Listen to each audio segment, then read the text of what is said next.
My name is Robbie Knock, and I'm the Vice President of Alumni and Industry Engagement here at ArtCenter College of Design. And it's a pleasure to welcome you to our fourth Creative Tech program tonight. We are pleased to welcome students, alumni, faculty, staff, our Board of Trustees, and friends from across the region. I know it takes a little effort to get to ArtCenter at 5 p.m. on a Wednesday, so you're all committed, and we really appreciate that.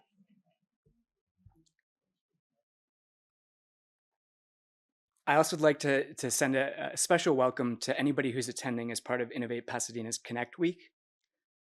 We've worked closely with Innovate Pasadena and Rob McClinton to plan this program and to bring together the experts that you're going to hear from today.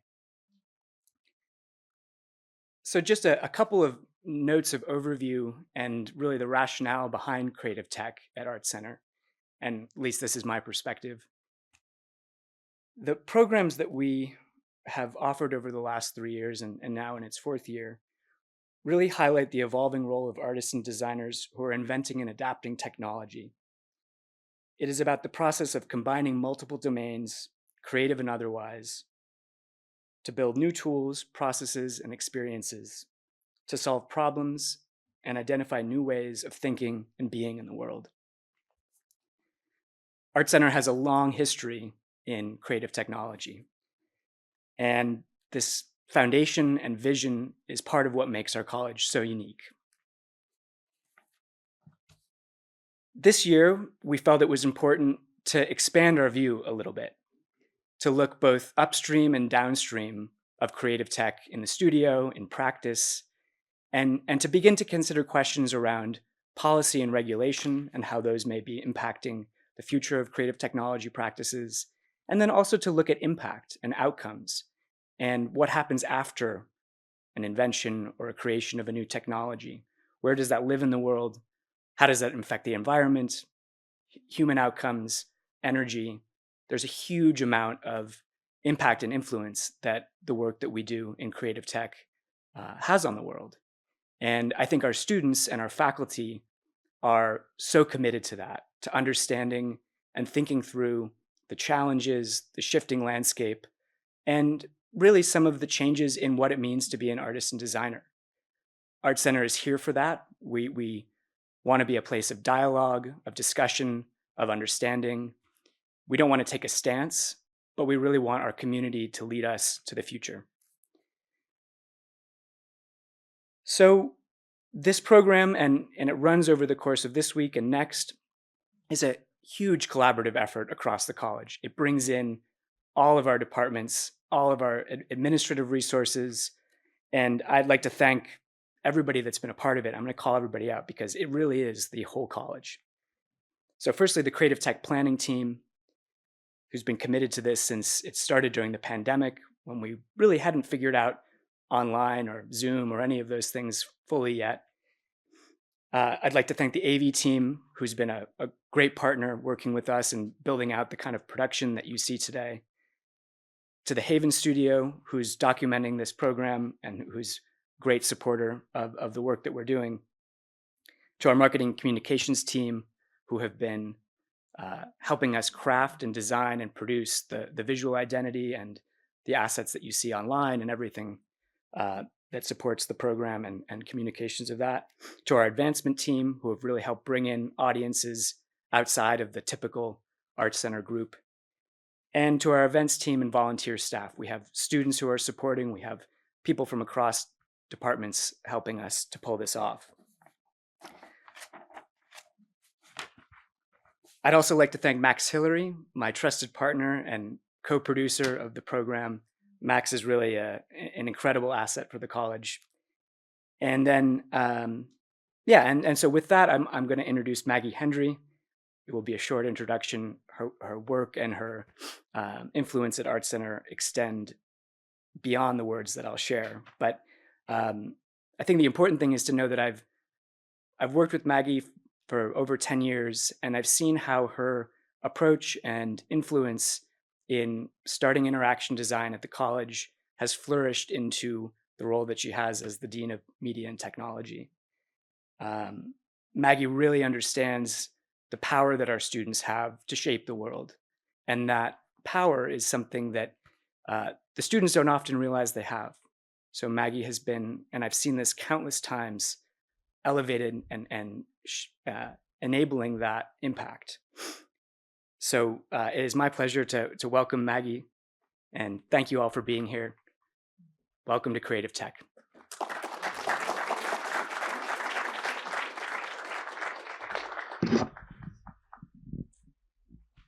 Do we check this out?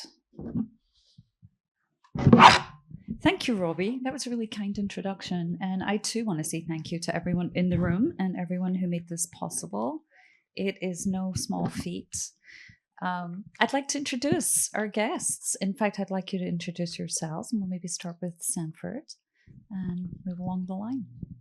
Sounds good. It's great to be here. I live in Pasadena, fortunately, so it was a short trip. So thank you all for being close to my place. My name is Sanford Williams. I have a few jobs. I teach at UCLA Law School. I heard someone mention that their kid goes to UCLA now, right there. So if you want me to check them out, tomorrow I'm on campus, I'll look out for them.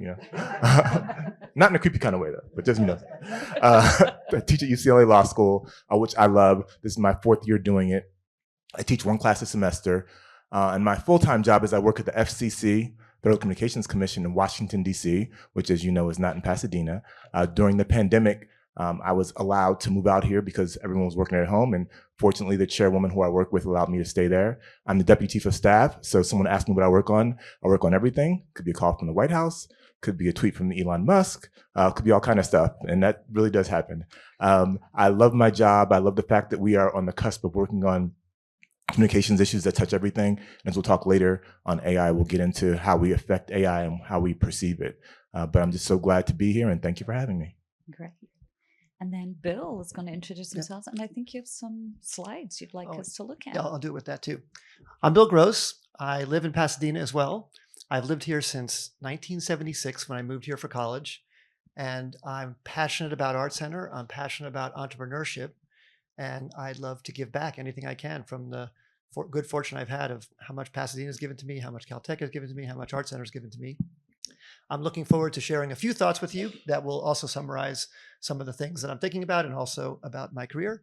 But mostly, I would say, you all know this, we are living in wildly disruptive times. It's probably the most I've ever seen in my whole career.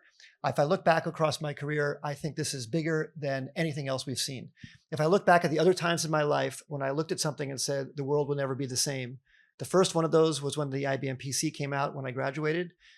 The next one was when I saw my first spreadsheet. I was completely blown away at the capability of a spreadsheet. I thought things were going to be completely different after that. When the browser came out and the internet took off in 1994, of course, the mobile revolution. I show the iPhone here, but my mobile revolution moment was actually when I got my first RIM pager in probably 1998, when you could get a text and then answer with text back and not just get a phone call and have to go to find a phone booth to actually answer. That was amazing. And of course, now mobile revolution has given us connectivity across the planet.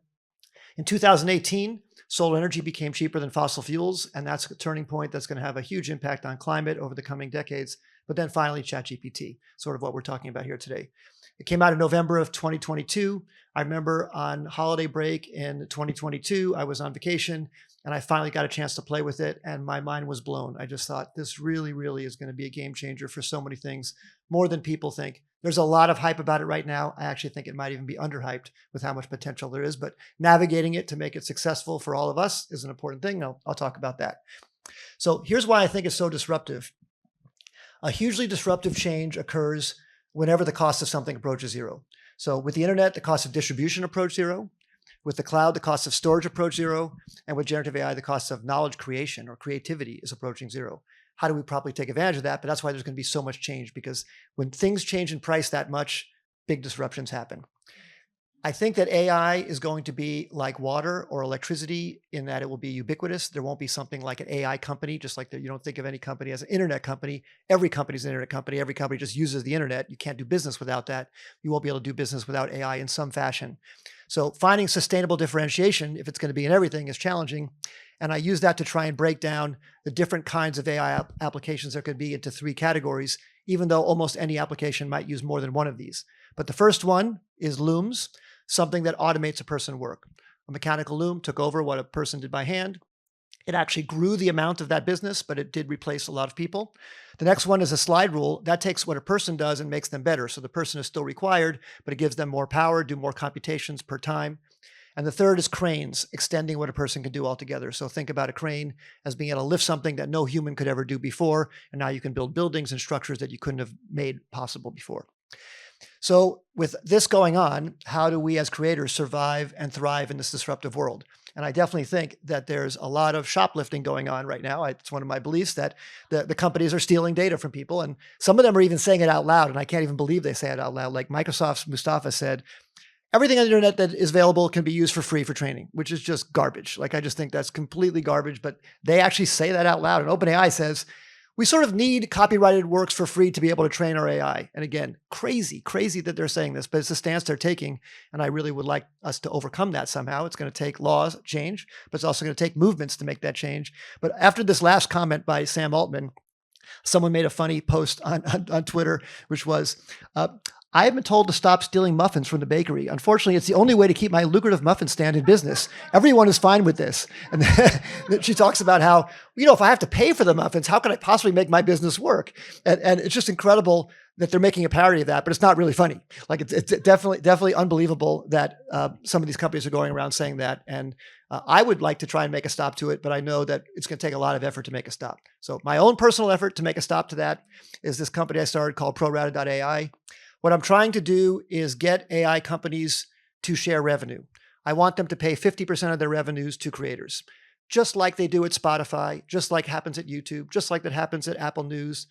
Almost every type of content place that takes content from someone else shares revenue. Now, the AI companies are saying, well, we can't do it. We don't know how much. The weightings in the model don't tell us. And so I started this company to prove that that's not true. So we came up with some algorithms to show that we can take the output of an LLM and figure out where it came from, even if we didn't train the model ourselves. So hopefully that will be used in court to help fight and prove to them that you actually can tell. We can tell where you're infringing. And this is true for both music generation, image generation, movie generation, and text generation. But I'm hoping to make a movement out of this and make it work. I just wanted to share that with you because I think it's really important for creativity and for creators to be able to share in their upside when other people use their work. Not everybody agrees with that, but I think everybody in this room probably agrees with it. But hopefully we'll make that movement happen. Thank you. That's all I have, though. One thing I would add would be related to what you were talking about before about creators and entrepreneurship and reach. I was thinking back to Leonardo da Vinci with his incredible sketchbooks and all his inventions. And he had the reach. His ideas had the reach for as far as his horse could take him. So his ideas from Florence could get to Turin or Milan or Rome with a few months in between. And the idea that today, your ideas, all the IP in your head, all the great things you think of can have reach to the whole planet is really, really incredible. The fact that there's 6 billion supercomputers in people's pockets around the world that could take advantage of whatever ideas you have that could benefit humanity, benefit people, add value to the world. So we're really living in a great time. I just think we need to make it fair for everybody. So thank you very much. Thank you. Thank you, Bill. I knew you could start us off with a little controversy and passionate provocation. We'd like to say hello to Todd. Hi, I'll walk over there because I got a little video later. My name is Todd Terrazas, a local Angelino, born and raised here in Pasadena. Went to Polytechnic Pasadena, first to 12th, and then later went to USC Film School. And so it's interesting that after film school, I worked in production for a little bit before getting into tech. And so one of my early tech companies was attempting to build a 911 operator using IBM Watson. And this is like 2015. And we knew we were too early because after 7 months of trying to work with this technology, we were constantly hitting roadblocks and just wasn't working out. But soon after that, like any other entrepreneur, you pivot. And so we pivoted into building chatbots for customer service and marketing using the Facebook Messenger's APIs. And so we were early as an agency building these chatbots. Again, these are like decision trees, if then that statements, with word bags. But it was really fascinating because during that time, I started building a meetup group, building community around chatbots for other people that were interested in chatbots or building them themselves. Now, my company didn't work out at that time because, again, we were too early. But I decided to turn that meetup group into this nonprofit AI LA. So who here's ever been to an AI LA event? Maybe raise your hands. All right, got a few fans here. Great. So we've been building for the last 8 years this community around AI. And since LA Tech Week, we're like almost 20,000 people on our newsletter that come out to our events. We probably host about 6 per month. And these topics cover everything from climate tech, healthcare, biotech, entertainment, media, fin, basically every industry represented in Los Angeles. We don't just host events. We also do hackathons. We just did the LA's, or actually Southern California's largest generative AI hackathon. So last weekend on a Saturday morning, 500 people showed up. And on a Sunday morning, 100 projects were submitted. And it was pretty mind-blowing. One of the top projects was focusing on dementia. And I've been too exhausted and everything else to really go through all 100 projects, but they're out there in the public. But we do these type of things because we want to consistently bring people together and to learn about how AI impacts our personal and professional lives. And we do it through engagements, like panels and summits and symposias. We do those hackathons. And we also do workforce development, where we work with community college students to learn about AI. And right now we're in our 3rd cohort. And so all of that during that time period of building the community, working with a lot of other startups, my own failed startup in the beginning. I just recently started a new company called Fabric. It's FBRC.ai. We're building actually the idea lab for media entertainment. And we're in this crawl, walk, run type of approach. So in the last year and a half, we've been building the core capabilities to be able to build out a venture studio. And so today we work with studios, post-production companies, telecoms like Verizon, to really help them with their strategy around how they're going to be using these tools ethically, responsibly, developing the workflows for them, doing a lot of ideation. And we do a lot of competitions that help us work directly with artists to learn about how they're using these tools, push them, be able to benchmark how these tools work, and be able to really just kind of document this point in time. Every time we do a competition, right, it's about where are the tools at in that one moment. And so just recently, we did a event called AI in the Lot, where we did a whole summit, sold out 850 people at the LA Center studios in downtown. But before we had that big summit where it's like keynotes and panels and discussions and workshops, we did a competition. We did a call out for filmmakers who wanted to utilize AI tools to create a short film. They had 48 hours. They were all given the same. They were given a short. They were given what's it called, a page and a half of dialogue. They were given basically could use any AI tools they wanted to, and they had 48 hours to create a short film. So we selected 9 filmmakers. That morning, that Saturday morning, we randomly selected those 9 filmmakers on the 3 teams of 3, and then they were off to the races. We had a documentary team document the entire process because, again, we're living in the future, and we really wanted to make sure that this whole process was being documented. And so we this little short film, this little like 1-minute teaser shows you this a little taste of this documentary that we created that I actually was able to premiere at TIFF, Toronto International Film Festival, this year. So TIFF called us up, or actually we called them, talking about how we want to do something about AI. And they're like, oh, yeah, we'll get back to you. Then pretty much last minute, they call us up saying, actually, we want this type of content. And so we were able to officially have an AI in the Lot pop-up at TIFF, where not only did we do a showcase of AI films, we got to premiere this documentary, go into a panel discussion with some people that have access to Sora, OpenAI's video model. And then we had a little mixer, where we got to have people have some wine and then also play around with the tools themselves. So it made it really interactive and fun. And so we're really proud of this moment. And here's a little teaser. I got to do this. A little teaser for the Cinema Synthetica documentary. One more time. Some of the biggest misconceptions that people have of AI in Hollywood is that you can just push a button and a film will be yielded from that. It's simply not true. I organized this competition for AI on the Lot because I think that it is very important that we demonstrate to Hollywood people of all kinds of backgrounds are completely equipped to become the next generation of filmmakers because of the way the technologies have evolved. We have gathered 9 of the best Gen AI filmmaking talent in Los Angeles and have delegated them into 3 teams of 3 that will go head to head to shoot and complete a short film that is based on a script by Bernie Sue. All 3 teams have that same script, and all 3 teams have less than 48 hours to create a film. We want to be able to see some live action. Also, the part of the intention is demystifying the fact that this AI obviously is a tool for us. And with that, action. Cinema Synthetica. So that was a little teaser, and we'll talk more about other competitions I've done too. Thank you. Thank you. So thank you for such rich introductions to your work. I think I want to introduce ArtCenter a little bit. I think everyone here obviously knows ArtCenter, but I want to share a little bit of how I've tried to think about AI at ArtCenter.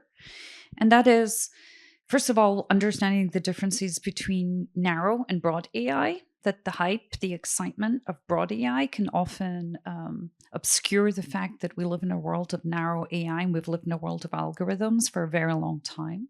So it demands of our students a new kind of digital and algorithmic literacy that might not be quite apparent to people when they think of us as art, visual culture, material culture, but we're also very much a digital in silica culture too. I also think it's important to think for us to think about the broad spectrum of domains of application, where we're looking at fine artists who create unique, personally driven conceptual work, right through to industrial design via filmmaking, animation, photography, and again, including some of our labs, like the Immersion Lab, where we actually have people who are training models, and they're looking at what is the human experience of AI, and they go on to work in places like Apple and Adobe AI, and they're thinking very much around how do you build transparency, trust, and the kind of audit trail into the types of tools that people use. So when we think of that broad array, and we hear about the large uses of AI, I think I always want to challenge people with the question, not just how does this impact the creative process, but how should creatives be impacting the development process, right? And how we as educators best prepare our young creatives to enter into this new world. So I just wanted to share that so that as I ask some of these questions, we can perhaps contextualize how policy and procedure support those two endeavors. Letting our students have the largest, most powerful impact that their work can create in a thriving, compensated career. And then how do we help prepare them to be those creatives? Right? So with that said, I wanted to ask you, Sanford, like the FCC it's interesting, right? I started to obviously poke around, and I understood a lot of statements that talked about the commitment to helping innovation, technology, and industry, and also protecting the consumer as best one can. Where do creatives live in that ecosystem? Easy one. No. So I'm going to answer your question, but something that I thought of as all these two folks were speaking is that I should give us a little more context to how I think about AI before I get to the question. So quick one personal, and then something that happened to me yesterday. Married to a pediatrician. My wife is a pediatrician. I've been married for 36 years, so went to med school, residency, all that good stuff together. We have 3 adult children, one of whom is a pediatrician as well. To his mom's chagrin, she said, "Don't do pediatrics, don't make any money." But he loved it. He's doing that. He's doing pediatrics. My daughter, our oldest child, is an entertainment lawyer. And then our youngest child, who lives here in Pasadena as well, works for the Grammy Foundation. She's a singer-songwriter. And I mentioned that not to brag about my kids, even though my kids are all awesome, I think, but because recently, within the last week, I've had discussions with each of them about AI. My wife and my son discussing how AI is used for patient differentials. My daughter, who's an entertainment lawyer here, talking about working with creatives and things like the SAG strike. Will writers be kind of just swept away because folks who own studios will just use AI to generate scripts, and that'll be it. And then my youngest, who's extremely passionate, 25-year-old Gen Z, is like, yeah, this is not right. We're not getting paid for our stuff. We need to do, she wants the revolution, fight the power, so to speak. But she makes great points about how creatives should be compensated. So it's fascinating to me getting ready for this. I talk to each of them in separate spheres about their work. And then yesterday, I had the fortune of working with Pasadena Education Foundation during Principal for a Day at the Octavia Butler Magnet School. Incredible school. If you can get to go see it, go visit it, here in Pasadena. And at the school, I talked to the librarian about the students using AI for projects. And I was like, wow, I hadn't really thought about students that young, middle school, using it. And then I talked with a professor, colleague of mine, about a student using AI for an assignment they had in law school. And I'm like, man, isn't this something? You have different spheres, medicine, entertainment, law, and then for schools, 5th grader to a law student using AI. So that just shows you kind of generally the impact of AI. And when I look at it, I see that, it affects all of us. Now, to answer your specific question, at the FCC, when we do regulations, our first thought is not about creatives unless they're like on telecast and doing bad things and people complain and say they're not wearing enough clothes or something like that. So that's really our first thought. But I will say transparently that the chairwoman has talked about transparency for consumers, and the things that we've done in AI are all to help consumers. So we've done 3 big things recently. One, you may remember back in, I guess, early this year in New Hampshire primary, there was an AI call from President Biden saying, don't vote now, vote in November. We investigated, found the person like $6 million. They're fighting us in court. But we initially, and let me tell you something, the FCC has 5 commissioners, 3 Democrats, 2 Republicans. In DC, it's not easy to get anything done. When my kids were toddlers, it was easier to navigate their arguments than it is to work in DC, just to be real. But hope no congressmen are here, or congresswomen, but it's hard. But 5-0 vote, all 5 commissioners voted that we should not allow folks to use AI in phone calls. So that was one big thing we did. The second thing we did was in political ads, we said recently that if you have a political ad and you use AI, you cannot publish that ad without saying AI is used. So folks know that AI has generated it. And then the third thing we did just recently was say for robocalls and robotext, we proposed in August that any AI that's used for robocall, robotext to your phones, you can say, no, I don't want it. Because I know you all get slammed with that, and we're aware of that problem, which we're trying. But you can say, no, we don't want it. And then if you do, then the carriers won't be able to use it in contacting you. So we do try to keep consumers at the forefront.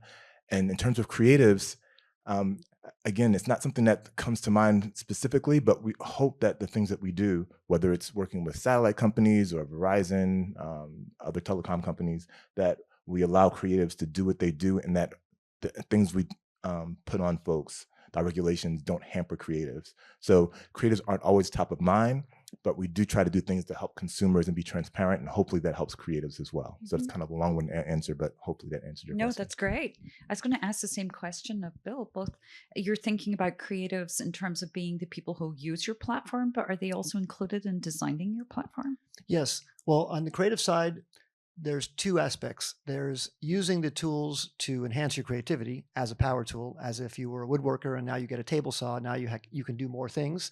All of the slide rule, you have new capabilities. Obviously, I think creatives need to be fully aware of all the power tools at our disposal. Not that you have to use all of them, but just be aware of them, just like any practitioner would.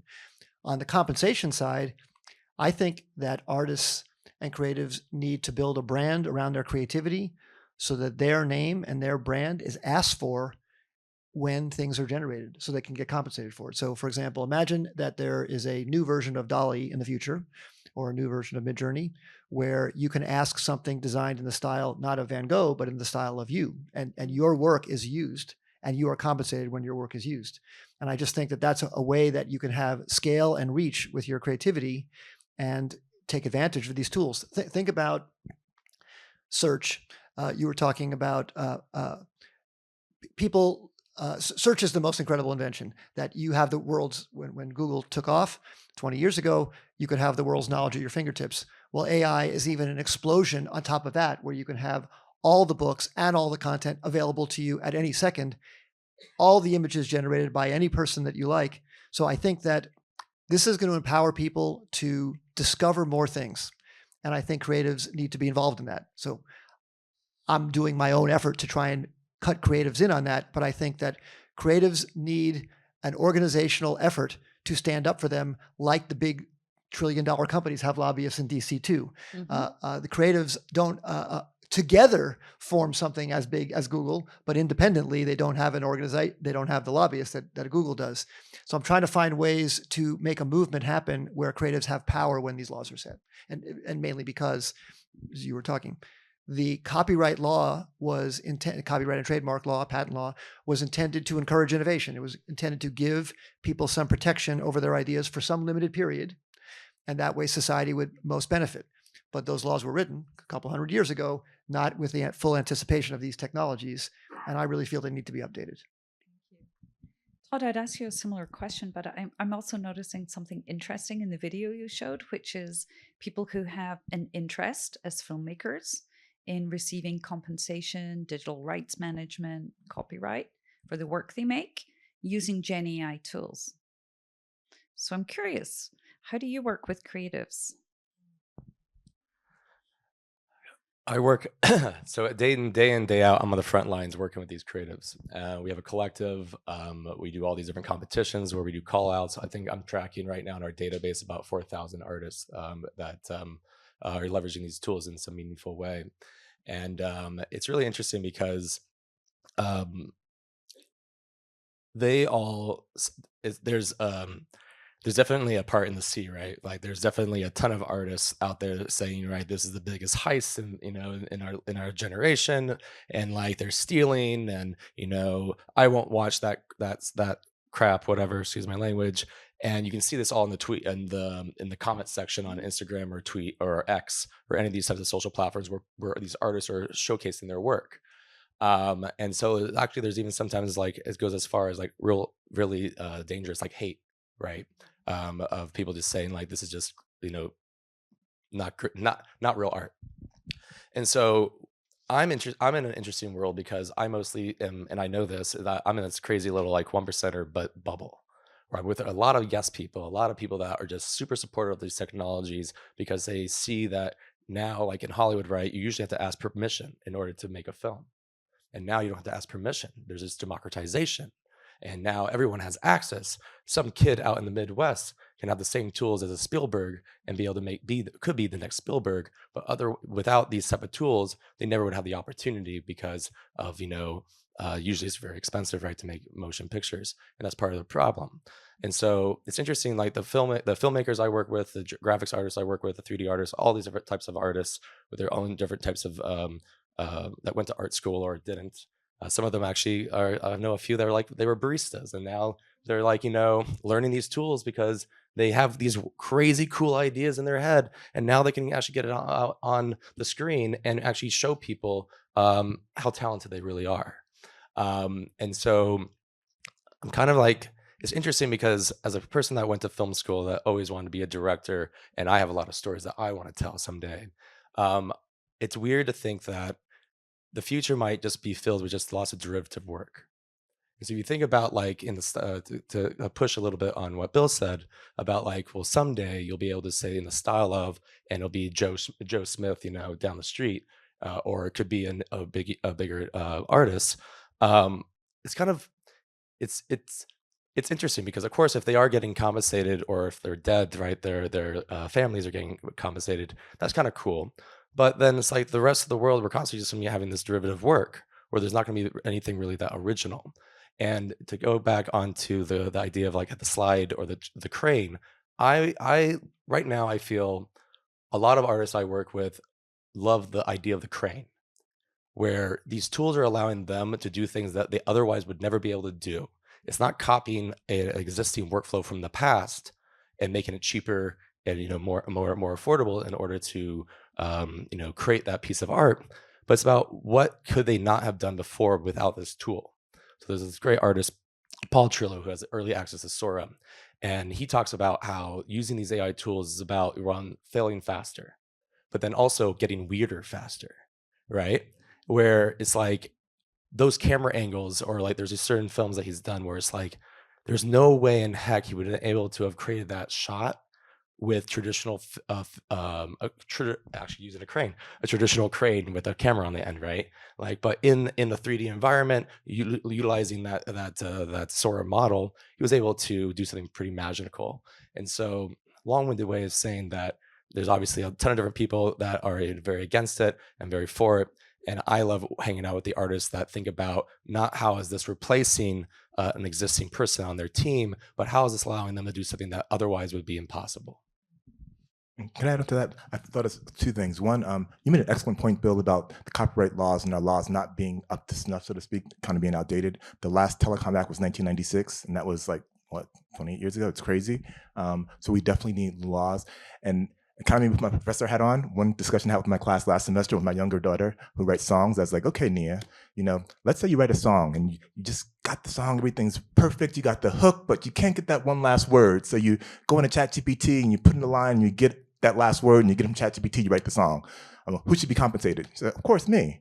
But then he's like, what about 2 words, then 3 words, then 4 words, then 5 words? At some point, what if ChatGPT writes the whole song, you write 1 word, who gets the money? So I think those kind of issues need to be resolved. And then the other thing I want to mention for creators, which is very important and it's kind of unfortunate part of life, our laws do need to be updated, ASAP, even with our AI executive order we had recently, which is helpful. We're still behind, to be quite blunt with you. A lot of times when laws are passed, especially on the federal level, they are dictated, just to be transparent and real, by folks who have money. So oftentimes creators are not in a position to lobby folks to get things. So the outcomes that we get on all legislation is not always the best for everybody because everyone's not at the table. So it's something to think about how creatives can marshal their resources to work together to lobby the proper folks, whether it's state or local or federal government. Because if you want to make changes, especially at the federal level, you used to have, I won't say you have to pay to play because that's disparaging and not totally true. But having resources and having access is very important. I want to ask you a question about that, actually. Like in the EU, there's a National Institute of Standards and Technology. There's a frontier model.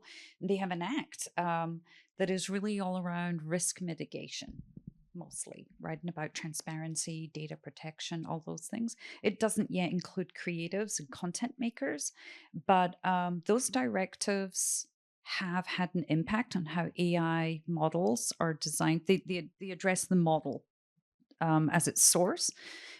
So why are we late compared to, say, places like Europe, China, in building the legislation, the policy that would guide how we develop these tools? As best you know. Let's talk last, so you can go first. When I spoke to the Copyright and Trademark Office, they want to catch up to Europe. They want to be on parity with Europe, and they want us to not be at a competitive disadvantage to Europe. So they are working hard. I think nothing's going to happen until after the election, but I think that you can speak to it better than I, but we are anxious in this country to be a leader matching what anyone else is doing. Yeah. I'd say there's a lack of urgency because folks don't see it as a huge problem. A quick example is during the pandemic, when we were all home, Congress gave us, the SEC, $14.2 billion to work on broadband access, and we did, and we're able to provide access, but we have been begging for years for the type of investment, but not until the pandemic that folks say, oh, wow, we need to do this. So I think your point is right. Folks who work in the areas say we need it, but there's not the urgency, and oftentimes it takes a catastrophe or something big to happen or some big push for folks to act. So I think that's, from my perspective, why. Yeah. I had one thing I wanted to add to what you were saying. I really agree with you in that I think I haven't seen AI generate anything truly creative or with heart or with humanity. And I also haven't seen AI create something seen AI come up with the idea, meaning the human is still giving the direction and doing the invention. And I think maybe what these tools are doing is just upping the abstraction level a little bit so that as humans, we play a higher level role in deciding what is good, having the taste, having the judgment on the output, but also on what to even do. Like what should you make? A little bit like you were saying, the filmmaker has the idea. The AI doesn't have the idea. The AI is the power tool. Maybe it'd help you even just visualize it before you actually film it. Like you said, he could get to a camera angle he couldn't get otherwise with a crane, but that now helps him visualize what he wants to make. So again, it's almost like a powerful prototyping tool right now, but not a replacement. It's an augmentation. And I hope it stays that way. Me too. I definitely is an augmentation, augmented intelligence, right? Not artificial intelligence. It's interesting to think about. I have this friend. He has a AI animation company, and he works primarily in Japan, with the big anime studios there. And he says like the people, here in like Hollywood, right? In at least in America, right? It's still, I call it the mistress, but it's like or Fight Club. Someone else says Fight Club, however you want to call it, right? It's like first rule of Fight Club is you don't talk about Fight Club, but everyone's playing with this tool. Everyone's playing with AI. But in Japan, for example, he told me something that I thought was really interesting. They have so much demand to develop anime that they don't have enough artists, supposedly, in Japan to be able to create all the art. So they farm it out like anyone else would, right? They go to Vietnam, they go to other countries, but they always are never like satisfied with the work product. So he says that his technology is actually allowing the work to stay in Japan. So now all these big studios in Japan can actually keep the work there. And I thought that was pretty amazing because Japanese, at least these Japanese artists, are seeing the value in the technology, and at least in Hollywood, right? People are seeing this as a as well. At least the big studios are definitely going to see a value of this because they believe that they're going to see cost cuttings. But it's interesting to think that, like, I guess the difference of cultures of like how they're going to embrace technologies. And I don't know necessarily the laws and policies and regulations that are in Japan compared to the EU and obviously in America. But it's interesting to think about how obviously the internet is the Wild West. There is no borders really on the internet. If you're going to create a startup in California, you're going to have certain California type laws and regulations. But what makes you want what keeps you in California? Why not go work in a different country? Why not work in a different state? And so I think it's really interesting where we're at right now, where it's like, as much as we do want to catch up with the EU, which has been very progressive when it comes to AI policies and regulations, especially with do not trace, or for the exact term, right? But the one with the cookies, they started it first, right? What incentivizes more companies like, right, Silicon Valley's in California to stay here when they could go elsewhere where maybe they're not going to be as regulated once that regulation does come, if ever, right? I'm just wondering. Sorry, I'm taking your job. No, it's great. I'm thinking what motivates them. Before answer that, and I give perhaps you two a time to think about this. Here's a question, just I'm adding on to yours, Todd. When you see your friends doing those kind of jams, right? How literate are they in film, culture, technology, so that they can actually engineer prompts and do iterations? Just curious. How literate are they? How familiar are they with how to engineer a great prompt and do the iterations required so that the tool actually understands? In my close circle, they're the cream of the crop. They're like the top. But they've been to USC, to film school? That's what I'm curious about. Oh, gotcha. Right? Did they go to the number one film school in the world to learn this? Curious. Did they go to film school? Well, it's funny.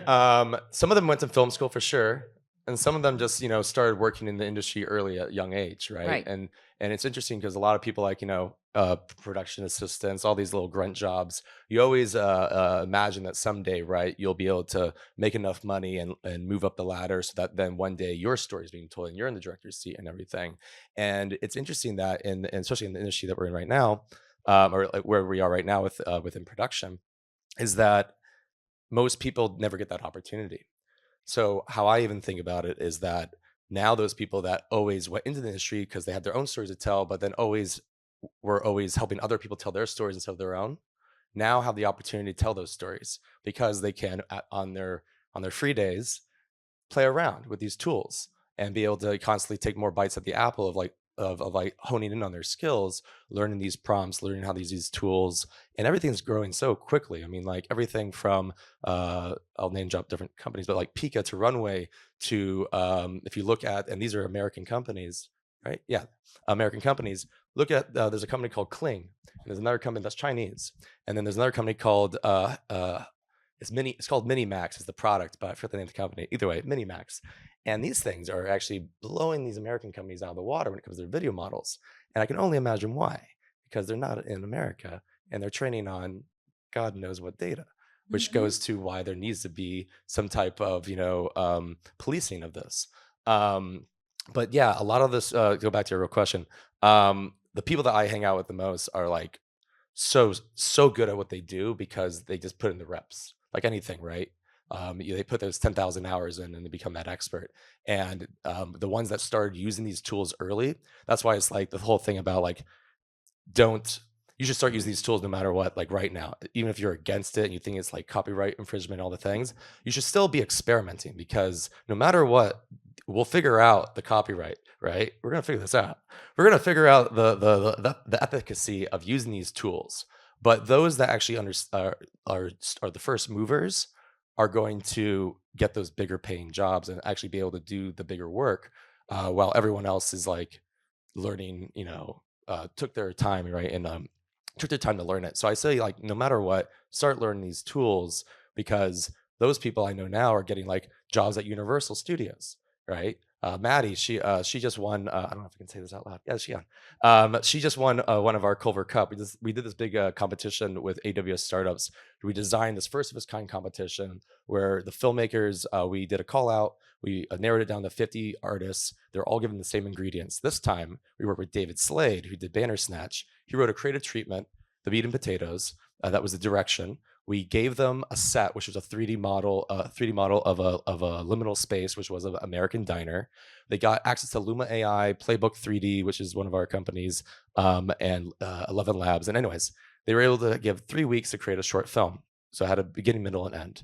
And what was interesting is that at the very end, when we showed the top four, the first story, actually, I would love for you to see it. The winning story was about dementia, which was interesting because the number one startup pitch for our hackathon was around dementia. So there's a trend there.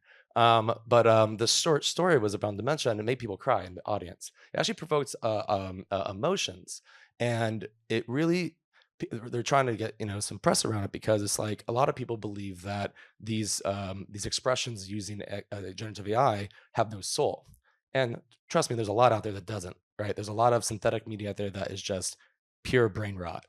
But there are those diamonds in the rough where it's actually like, wow, storytelling is always going to be core to anything you do, no matter what the tools are. And so, anyway, that's my long-winded way of saying that. Yes, not all of them come from traditional backgrounds in film, but the fact that anyone can learn these tools, whether you're a barista or went to the number one film school in the world, is seriously, yeah, it's about the time you put into anything, right? So I want to go back a little bit to regulation because you kind of hinted that there's going to be regulation, right? And I think there's often a question of risk regulation. How much risk can we tolerate before we regulate? And I'm often feel challenged and get a little bent out of shape that, people are, it's moving too fast to regulate. And I'm like what, NHTSA? And like cars, that I wouldn't get in a non-NHTSA compliant car, right? I've traveled all over the world in FAA compliant airplanes. I wouldn't get in one that's not, and I don't take drugs that haven't gone through the FDA approval process. So I'm curious at what point the risk and to whom will be sufficient that we will start to see regulation despite the incredible outcomes we can get creatively, or despite people who, as you mentioned, have a lot of lobbying power. And I'm curious, I don't know. Well, I have a little bit of hope from what you said. You said some of these tools may be the ones from China. Who knows what they crawled to train their content. And even OpenAI came out and said, well, we use anything that's publicly available. We use YouTube. Because, yeah, right. But I think that there are some companies with money who don't like that. And like Universal Music Group is suing, and yesterday Dow Jones is suing. And I think that those companies do have money, and they have money at risk. So maybe they will end up representing creators just because they're big creators with big profits. And a very simple regulation change that would change everything would be you can't train a model on something without permission. Like, I can't get anything simpler than that. So maybe if we all push for that to happen, that would be the change. That would really make a big difference. Sanford, as somebody who builds regulation and crafts how it rolls out into the world, what would you want to see as the tipping point where you think now is the time to regulate? I think now is the time. I think we need input and advice from folks who are experts, and oftentimes we just hear from lobbyists, which is unfortunate. I do want to address something you mentioned that I thought was pretty interesting. I asked my class to craft a definition of what AI is, and got varying answers. And my own answer, because someone said, "Well, what is your definition?" I was like, "Smart aleck," But anyway, but after that, I said I think it's a tool which mimics the analytical abilities of human intelligence. And if these tools are mimicking the analytical ability of human intelligence, some will be like some humans are empathetic and cool, like you all are, and some will be soulless and have brain rot. So you'll get varying results. But I do think that again, we need everyone to be involved and engaged. So the New York Times case you mentioned is very important, because if they win, then that will help not only them but creatives. But it's important again for creatives to be involved and engaged and trying to advocate for themselves, because if you don't, no one else is going to. What about self-regulation? We see that in Google's Gemini, ChatGPT-4. We also saw it in Boeing. Just what are we thinking? What are your thoughts on how self-regulation works in the technology sphere? So because I'm in public and I work for the FCC, I'll say the companies we regulate there are awesome. They self-regulate well, but as a practical matter, I mean, companies are driven by profit motives and money. So, it's hit or miss. I don't think self-regulation works. Yeah, you can say that. What do you think? I'm allowed to say it. Yes. Do you? Is that something you want to? Because it's interesting. That's why I thought, Todd, you were really in a really interesting position where you're working with creatives, and from what you described, there's a creative in the loop, right? Even in these AI assisted cognitive mimicry creative tools. Like, what do you think would happen if there was a move to regulate? There's certain companies, so a good example is Adobe. Adobe, and there's conflict. There's definitely some controversy around it, but Adobe though did try to do it is doing their best, I believe, to put the right foot forward about only using licensed content for Firefly, which is their AI tool set across all of their suite of applications. But then they got in some hot water early this year where they had this new, if you were logged into your Adobe Premiere or whatever, you got this little notification saying that we changed our policies, right?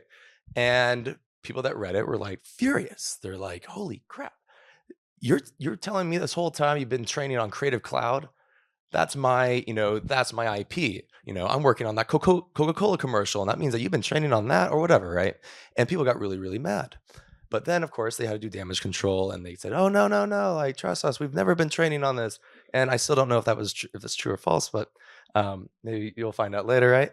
But it's like, but it was interesting that a company like Adobe, right, with that's like,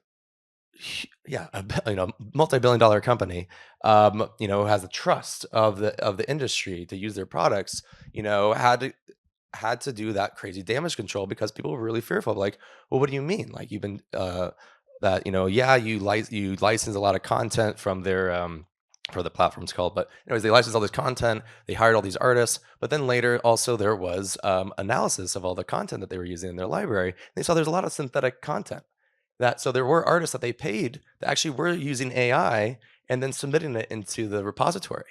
And so it's like there's never going to be not never, but it's hard to believe that there's going to be a purely, wholly, clean data set that any of these large organizations are going to use to develop these develop this content. There's a company called Bria, I think. I'm forgetting the name or how you say it, but they really pride themselves based off their website. I haven't used it yet. That it's an enterprise grade AI model purely trained on licensed content. And I think, and there's like studios for sure trying it. You can see the logos on their website. There's some studios using it. WPP ad agencies are playing around with it. I think like, wow, right? That's the right way of going about doing business to get people to feel comfortable that they can actually use this in a commercial setting. Right now, where the real unlock is, especially in Hollywood or really in any creative field, is in the pitching. So people are using AI to create pitch decks, trailers, look dev, these animatics or previses, because that stuff's not going to go onto the screen. That's just for back of house, iterating on a concept and being able to, again, this like iterate faster, to be able to then get the money to go do the bigger production. And so a lot of people are using it behind closed doors for that purpose. And you have yet to really see maybe AI out in a commercial setting, except for some advertising that definitely has come out. But like we worked on a Starburst commercial where we did all the Gen AI work using licensed content, and we did it the right way. But still, I want to look back and see, like, did we mess up? Because it was early. We did that over 6 months ago. And so anyways, it's interesting to think about, like, again, like all these companies have already done the damage. And when they have to then say they get slapped on the wrist or whatever, they have to pay that big fine or whatever, what happens next? Like, is there anyone actually going to go through the zeros and ones and see, like, okay, well, you didn't scrub this? Like, I don't know how that happens because I'm just not smart enough, I guess. Technically, do you want to take that? And then I'd like to hear from Bill on that one. Well, just to take Todd's point and Bill's point about self-regulation, a great example is a lot of lawyers started using some generative things like, let's say, ChatGPT for cases. You may have heard of a case about a year ago where some lawyers in New York were doing the case and they were trying to do things quickly. So they put stuff in ChatGPT, filed a motion with the court. And it turned out that the three cases in there were made up cases. They were hallucinations that were made up. So people were like, what case is this? They found out they were hallucinated, made it up, and then the lawyers were sanctioned. I didn't, and I'll say ChatGPT because I don't know what they use. Let's say ChatGPT, so I'm not trying to defame them, but let's say it was them. Whatever chat thing they used did not say, oh my goodness, we're so sorry, we're gonna help you pay this fine.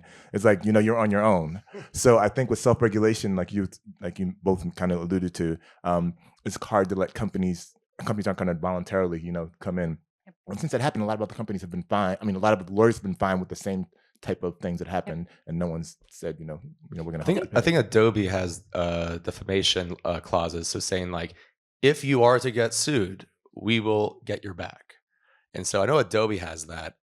ChatGPT for sure. OpenAI does not have that. Maybe on the enterprise level. I haven't looked into the fine print, but yeah, that I feel would happen later down the road, right? I was going to say it also depends on context, right? Hallucinogenic lawyers and paralegals are very different from a hallucinogenic filmmaker, right? Could be an advantage. The creatives win. So here, I wanted to ask Bill just that question. When we think about regulatory frameworks, and your programs have an opportunity to kind of live in that space before regulatory frameworks, right? Well, your story about Adobe, I really admire Adobe. I admired them until I heard that story of yours where they might have used generative content in their system. But I think Adobe was an upstanding citizen because their customers are creators. So they don't want to offend the very customers who most of their revenues come from. Most other companies don't have that, so that they don't have that self-regulatory goal. But then to what you were just asking about, how can we find those bits? How can we find those bad bits somewhere in there? And I would like to make tools that any artist can use, can put their own content in and say, where do you see my stuff being used somewhere else where I don't know? And I want to make that as freely available as possible. I think others should, because that could be a way that you can take your case to someone and try and show that you couldn't have made this image without my work. Like, we detect the basic signature of your ideas in this, whether it's image or words or music, movies. All four of those categories need the same thing. So that's what we're trying to do at our company. But I think more people need to do that. Like, we're not going to be the only ones who can solve this for everybody. But we can certainly show an example that it's possible. And that will at least help win that argument that it can be done. If you were a young designer about to graduate from ArtCenter, say you're an industrial designer, filmmaker, say you're original fine artist, what would you tell them to do with their work? I'm going to start with you, Bill, on that question. Well, the first one would be, as you said, use the tools like crazy. Learn how to use the tools, even if it's for your own ideation, even if it's not something that you make your final product with, but using every power tool that's at your disposal to enhance your creativity. So that's for starters. Then, to protect your work afterwards, we need some regulation. we need, I need to make more progress with my company to try and help you. But I definitely think that registering your ideas with someone that will help you police them would be a very valuable thing. Perfect Sanford? answer. That's what you're telling your singer-songwriter daughter? Yeah, and also our law students, learn how to use it, because at work they will be asked to use it because firms are trying to save money. So you need to know how to use the tools. But do your diligence and check Westlaw, Lexis, Nexus. Go to the library, which is like Warren. Yeah, go to the library. Look in the case books and check, but the double, triple check. So use those things to facilitate quick access to get quick answers, and then once you get those quick answers, go double check to make sure they're correct. Mm-hmm. And Todd? Definitely use the tools. I definitely echo everyone else on the panel. But it is interesting to think about, like, I think about musicians. I think about people that spend their entire life learning an instrument or learning some type of skilled work, and then to be able to see that someone with or some talent but not enough, not the same talent, can just immediately make music or make something, right? Like there's Suno or Udio, were like definitely ripped off catalogs, lots of catalogs. And I think they're all in lawsuit in court right now. But it's not. I don't know. I feel like my future kids, or like even my nieces, like what do I like if they want to go and be an artist of some sort? Like what will keep you competitive? And I think no matter what, it's always going to be about obviously your own authentic voice, right? So finding your voice. And two will be about how to build an audience. So I think like understanding how to sell, learning certain skills are, I think are always going to be valuable. Is going to be one, finding your voice, right? Be authentic. But two, is like the new product market. Someone else said this. It's like the new product market fit is go to market. How do you go to market? How do you find the first fan, and then how do you scale it to the first 100 fans and then 1,000 and whatnot? And I think that if you have that unique voice, you hopefully can be able to do that, because at the end of the day, right, anyone could create music using Udio, Suno, whatever these things, right? Anyone can create these visuals, and you're going to see a lot more synthetic media out in the world more than ever, right? And so you're going to see a lot. So basically the quality of content, the quality of art is just going to be, the bar is going to be raised. And so because of that, I think you're going to have these three different categories, or you will have these three categories of art or expressions, right? One is the authentic, no technology used at all, right? Just like just pure raw, using like, celluloid film and everything, right? Second will be a hybrid where you're using some technology, AI or whatever, and real actors and real performances. And the third, which we'll find a market for it, but I personally won't like it, will be just purely generative, a purely generative type model, where you're totally going to see new social media platforms come up that are going to be Gen AI at its core. And it's going to be fun. It's going to come out like any of these big startups. Usually start off as a toy, and then somehow they figure out the monetization later, right? And so I think that you're going to start seeing some interesting like collaboration remix type platforms, where people are going to make their own TV shows or whatever, their own, and like it'll be like your own Seinfeld, and then it's like your friends are all like changing out the different characters and stuff, and it's going to be pretty fun. I know it's going to come, but that's still, you're still going to have to figure out, okay, like the monetization. How do you have a career? How do you survive? And maybe UBI is one of the answers.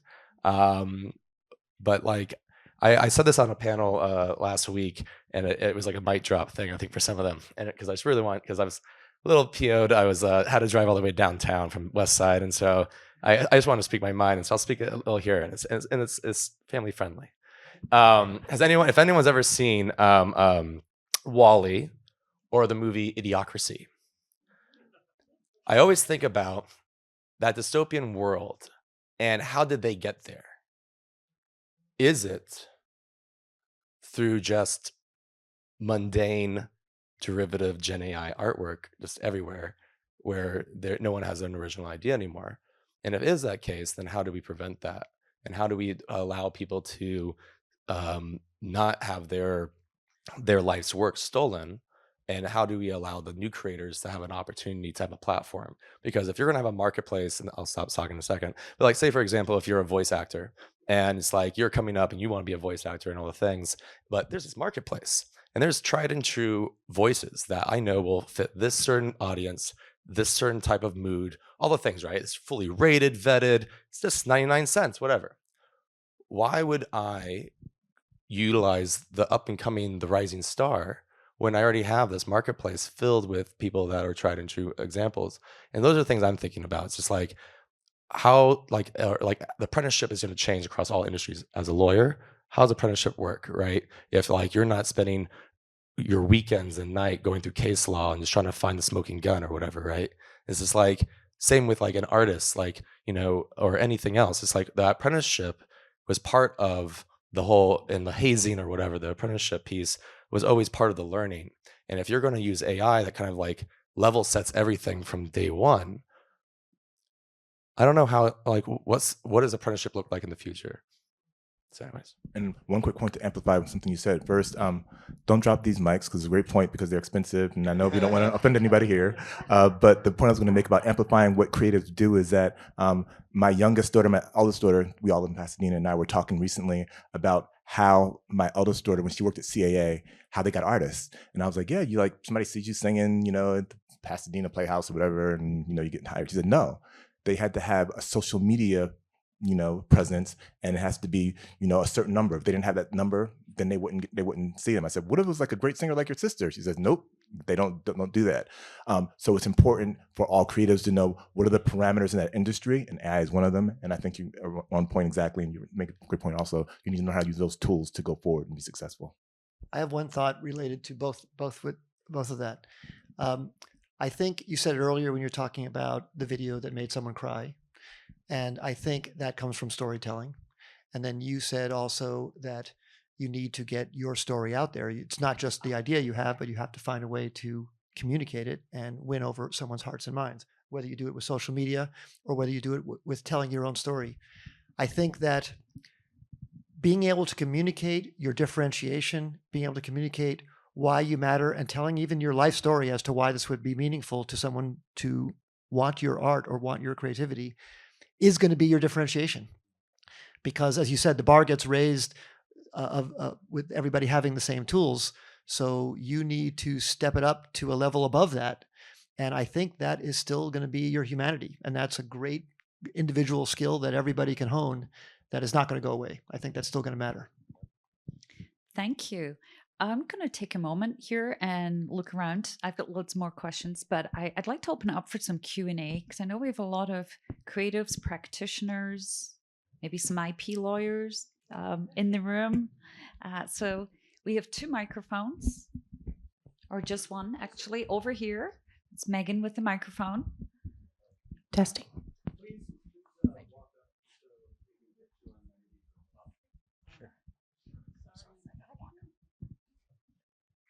I forgot we signed off that we could record this, right? Too late now. You did. But you can't train on Always this. ask your lawyer before you sign something, you know? You're going to see your virtual twin in class tomorrow morning, 8 a.m. Can't wait. Hi, everyone. Thanks for being here. This is a great panel. And hi, Bill. Hi, Todd. Question for you on, particularly with ProRata, and then, conceivably, ideas are typically derivative, right? Through all of our history, even the Isaac Newtons and the Einsteins, there were things that preceded them that allowed them to make that leap. So as we move forward, we're talking about rights. Are we going to also start talking about how, like I have an idea and it's because I went to Caltech and I went with this professor and that professor and another professor and I talked to my roommate and now I owe them all money, right? Is that going to happen as well? You owe them money. No. I like that idea of paying professors money. Yeah, I like that. I think it's called tuition. I think that the way I'm imagining this with generative AI and the way the ProRata works, doesn't mean that has to go this way, is just that when you listen to a song on Spotify, you are effectively paying a portion of your subscription to the artist who developed that song. And they count up all the streams each month, and they count up the streams to Bob Dylan and Taylor Swift, and they pay out a check proportionally. I'm just saying that generative AI should work the same way as that. That you should tally up how much people are paying to use the generative AI, whether it's advertising or subscriptions, and you should take a portion of the money and figure out whose content was used in the output that you saw and split the money proportionally. So that doesn't mean that you have to go back and find every professor and everything that you ever heard that from, but just from the AI system, at least, go back and try and track back to whose content was used. That's what I'm imagining. I mean, even here in ArtCenter, right? When you learn how to draw, you learn how to sculpt, like you are usually copying other people's work, right? To learn your craft. So maybe tell Well, me, how's it so work? I think we get into a heated debate here. I'm asked this question a lot. Like, if I go and see Matisse, if I go and hear Bob Dylan, if I listen to music and then I take a photograph, who do I owe? I think there's a very big difference between in a human being and in silica that's built for speed and scale and profit, right? Which is not the human experience of turning on the radio or looking at the garden, or right. So when our students come here, there's tuition, and there's an agreed upon dynamic of transfer of knowledge, and all our students always own their own IP right from day one in class. So I don't know if the model that you have in mind or is actually what occurs in the dynamic of the classroom. Well, I think you said the difference. The difference is a human looking at another human's work and learning from it, and their brain then coming up with something new is very different than a machine scanning in all of your work and then generating something for profit from that. So that's it's just. And the example I sometimes give of it is it's very different if you walk down the street and then somebody asks you, how do you get to the coffee shop in your neighborhood? And you give them direction, and a car with a LiDAR going right down your street, building geospatial mapping that they then use and sell and, in the public commons in the street. So I think it's about scale, and the design intent lives in human beings, not in a machine. I totally agree with you guys, but people are making this argument on the internet, Course, and I so I just know. wanted to. People make the argument here. Just wanted to hear it from someone. That's my own personal perspective, I have to say, because we have this debate and argument all the time. Any other questions? Yes. Hi, my name is Mario. Hi, Bill.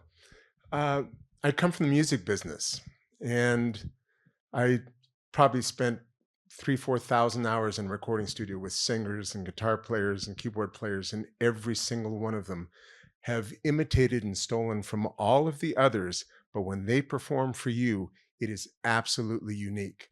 It does not exist anywhere else except on that performance. And even I've worked with people where I ask them, can you do another take, just a little more feel into it? And they'll play it, but you hear the difference. All of a sudden, something is a nuance. It's different. They'll even maybe deliberately take things out of tune, but they'll get it to the point where you feel it's unique and interesting sounding. And AI will record that and replicate it digitally so that it's an exact duplicate of it. It may take this person's eyes and somebody else's lips, but it combines those exact things into some different variation. And that's different. It really isn't as unique as what the human experience allows to exist in the world. And that's what makes music, I think, beautiful. It's that uniqueness. Anyway, that was it. And I can say I spent hundreds of hours in the studio with my youngest, composing and things. And you're exactly right. I'll be like, again, it's like midnight, Neil, we gotta do this again. But then that last thing, there's something that's different that clicks. And folks don't, I think, realize and appreciate what creatives do, the time and energy they put in, and not be compensated for because some AI thing kind of mimics it is not cool. So. Exactly. And one last thing I wanted to say is, Bill, I've known you for 50 years. We went to high school together, and you're exactly the same person. And the fact that you are trying to create this ProRata business reflects exactly on who you were back then and who you are today. And it's completely admirable in a world where everyone is just about getting their own out of life and they don't care what happens to other people. Well, so thank you very much. You're making me blush.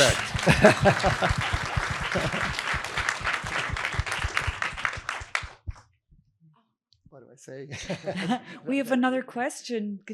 Well, I had one thought from what you said about the different takes of music. Again, where the law needs to catch up. there are covers of songs. Artists come back and redo a Beatles song, or artist comes back and redoes a Joni Mitchell song. It's different, but the same. It's got new feeling and new emotion. When that Joni Mitchell song was played in the movie Coda, it gave me new shivers. And yet there's a compensation scheme to pay Joni Mitchell for the use of that song. So I think we just need to do that same thing in this as we've done in other areas. Thank you. We do have one more question. Hi, can you hear me? Good evening, everyone. Thank you, gentlemen, for all the insights. It's really thought-provoking and illuminating, actually, about AI, the big deep, I think. As a grad student in graphic design, specifically, and I have a question about. I actually wrote it down here, so I don't forget. How do you feel? I think it's more to Todd, but you can answer that. How do you feel not only about the use of inspiration and reference resources, but also the quality of the creative work? Because most AI work, generated work, is more. I feel it lacks the human touch to it. How to balance that and how to make it more unique. Yes, we can present, as you said, presenting as a human using AI tools, it would give this uniqueness, but then the actual work itself, how to make it more human based than just generated AI kind of content. Thanks. Sure.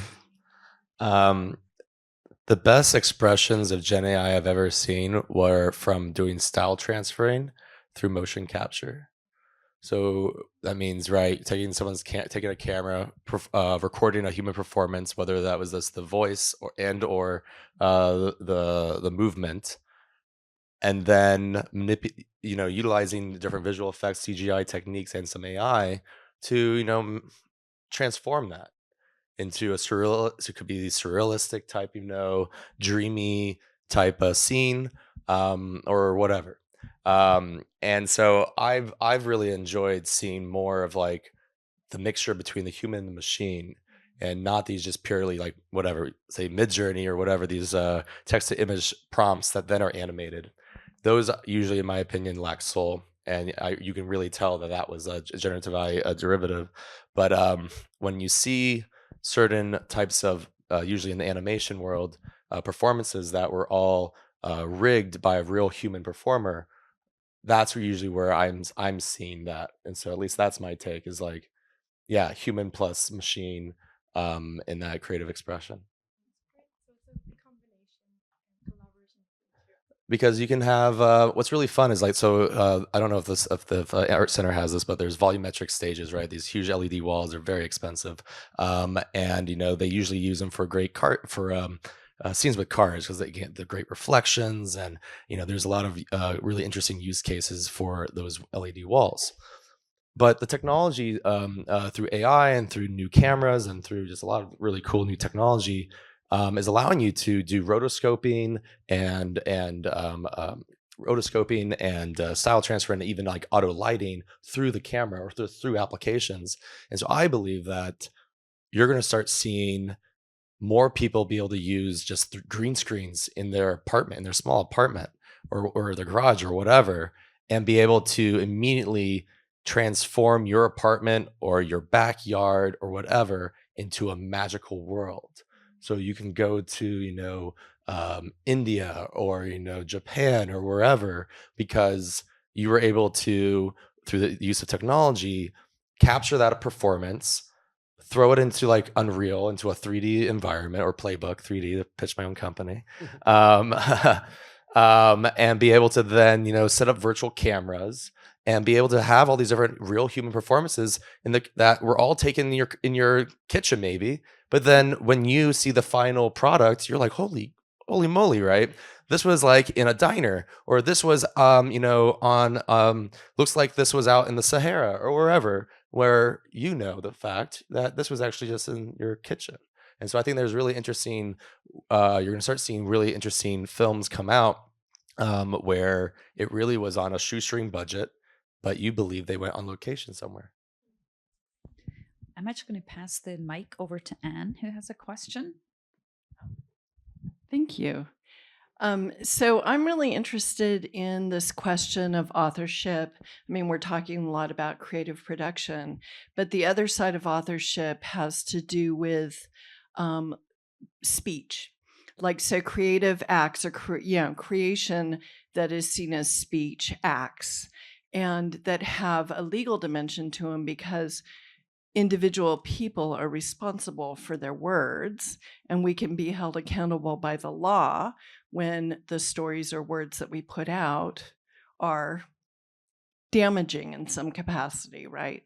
So I am curious, when we get into situations where people are creating, even if it's a fictional, world, right, that has a point of view that might express, like, so there's this fantastic film called This Is Not a Movie by an Iranian filmmaker who made it in his apartment because he was censored by the government, right?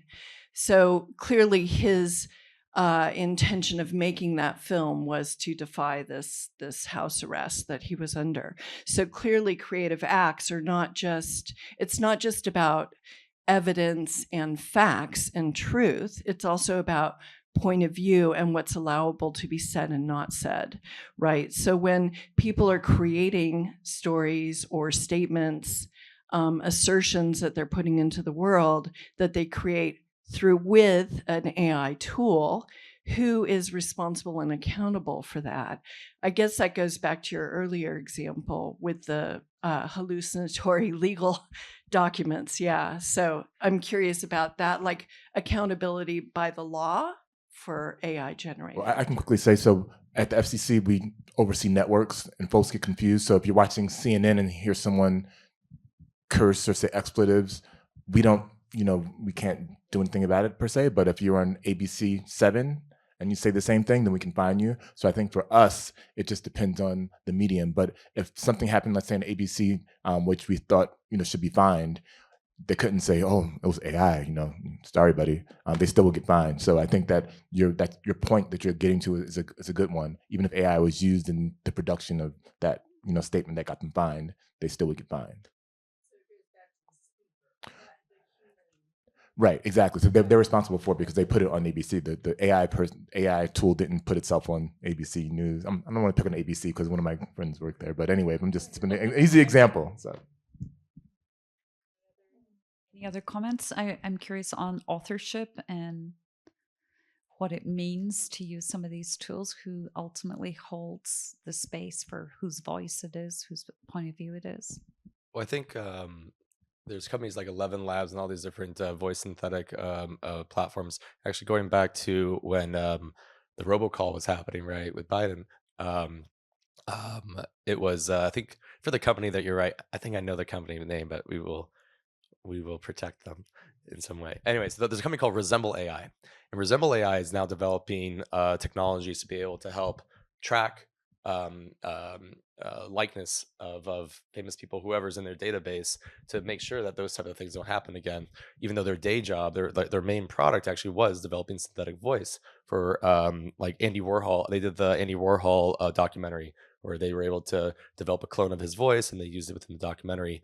Well, they saw that obviously their technology could be used for evil, so then they started developing a tracking device to be able to track other malicious uses of that technology. So I think there's going to be some of that, just like how ProRata will be a great use case, a great example of being able to track these things across the internet and be able to make sure that people are, properly compensated or fined if it's used for malicious purposes. But like any great technology, right, you can have really amazing, beneficial to society use cases and completely disastrous, evil, use cases that could be used for political gains or for whatever. And I think it was Tom Hanks, right, was hawking dental plans or something, and it's purely fake, right? Tom Hanks did not, give any permission for his likeness to be used in selling dental plans, whatever it was. And I don't know if they got fined or, they found out who was the culprits, but definitely I think we're going to see more of that out there. And one other use case, which is really very sad and discomforting, is people sometimes get phone calls about like, your kid's in jail, right? And it's fake, and they want you to wire money or something, right? And of course, there's certain demographics, certain age groups that are being targeted first because they'll probably be a little bit more uh, receptive to like that type of grift. And so definitely there needs to be a lot of I don't know how you protect consumers with this. It's so hard at the scale that these bad actors are doing it, where they're robocalling all these different people. They figured out that your grandson or what your son or whatever your relative of some sort was like his name. They get the voice, they clone the voice to be close enough, and they use it against you. And so there's definitely going to be a lot of harms. I think it's going to get a lot worse before it gets better. But I'm looking forward to seeing how do we protect consumers from these very malicious actors. Another question. Hi, I'm in grad graphic program in ArtCenter, and this year I'm starting my thesis, and I would love to hear your thoughts on this. Representation of women in digital spaces are often biased with generative AI, leading hypersexualization and objectification, and there's no rule on this thing. So I want to hear your thoughts on this topic. You are 100% right. In my class, students do a paper, and a few of them wrote about that, the Taylor Swift deepfake situation, and a lot of these are generated towards women, which is disgusting. We are kind of still behind even in laws for deepfakes. I mean, we have some folks that have passed things, but I think that's something that needs to be nationally addressed and addressed by state governments as well. But I think a lot of it is bringing attention to it. Because sometimes when these things happen, some people say, oh, well, it's just Taylor Swift or it's just this person. But there are tons of cases of regular, everyday people who have been harmed by these things. So I think that's a huge issue. I'm glad you're writing on that. And I think it definitely is a weakness in our, there's a weakness in our ability to address it thus far. And it definitely needs to be addressed because there's a huge hole. And some of the things that are out there is just like totally disgusting. I want to make a shout out actually for an event and a series of events that are around ACAD, which is our group of corollary and partner colleges that we're going to be meeting here next month. And Sophia Noble is going to join us, and she talks about algorithms of oppression. And really, I think what you're bringing up is how do we encode bias, and then we're generating artifacts that propagate that bias and amplify it in extreme and extraordinary ways. So and more amplify to that come, too. you know, Also to Sophia. get people to react to it, because when I think the stuff was on X, it took them a minute. Well, I should say, it took them a little while, to address it, and that's not acceptable. Because if it was something else, maybe if it was a man, just to be blunt, with the same thing, they've been reacting on right away. So that's. Do you remember Tay from Microsoft? The bot Tay. Oh yeah. Do you remember that? Yeah. Very anti-Semitic. Yeah. Yeah, and It's do you just one remember, part. and who was also it was based on, modeled on, and trained on, right? If you remember that. So it's not the first time Taylor Swift has been the target of these virtual identities that don't in any way correspond to her stated place in the world. And Dr. Norwell is amazing. She keynoted our Responsible AI Symposium this year. Just a shout out. UCLA. So. From UCLA. UCLA too, yeah. Well, we have more questions. Thank you. That's a great question. Hi, my name's Greg. I'm a graduate of ArtCenter, and I work in transportation design. A lot of industrial designers, we work for corporations, so we're kind of behind a veil. So for Bill, I was curious for ProRata, how do you sort of make sure that when people are using AI and that some of that compensation goes back to the creators, that it's not just going back into, say, Apple and these large corporations, but we can actually lift the veil so that these individual contributors can profit from that? Yeah, we're working with a lot of book publishers, and we're giving them the report of the exact author who was used so they can compensate the authors individually. Now, we still have to convince the corporation that they should do that, but we give the granularity of the reporting so that they can do that. So we would give the granularity to a specific designer, or in this case, a specific author. So my goal is that the money gets back to the creator. Any more questions, comments? You've been a great audience. Thank you very You've much. been great. Yeah. Thank you. Thank you. I want to ask you though, just before we break up, given the questions, given the conversation tonight, right? Is there any just, the kind of 1 minute, what do you think our educators and our students need to know about Gen AI that might not be apparent to them?